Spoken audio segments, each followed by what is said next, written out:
Ano yung measured transparency? Opo, ano po Kailangan may kalakip na pag-iingat na ang bawat sasabihin mo ay huwag magkaroon ng misinterpretation o kaya baka pagmulan ng panic. May ganun ho palang alituntunin. Sila kasi merong yung strategic ito na paraan para ipakita sa China na ayaw nating ang ginagawa nila, pero may pamamaraan naman na sa maayos na kaparaanan. Yes po, oo. So, asa ng observance nito, di ba? So, paano mo sisisihin ngayon na basta-basta? Sila lang naman yung tagapagsalita in Chinese Embassy. So, sabi niya,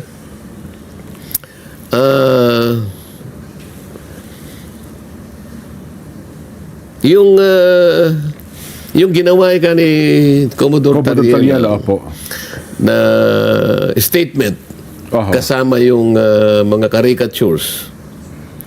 Ito yung sinabi niya.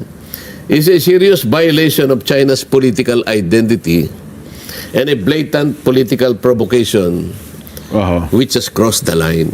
Ayun. Yun ang sinabi niya. Ngayon, hindi minabuti ng mga kasama kong mga senador.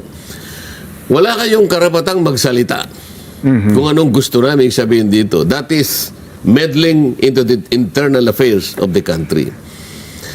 O, teka muna. Parang si Nelson. Kunwari, kunyari mga malilit pa kayong mga bata. No? Ay, opo.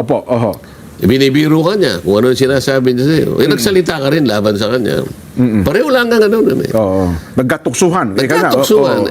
Huwag ka masyadong ikaw nauna di ba? Yun. Ibig mo ba sabihin, nung tinukso ka ni Nelson, nagsalita ka, sasabihin, ba't mo ginagawa? Ikaw ang nauna Parang ganun lang yan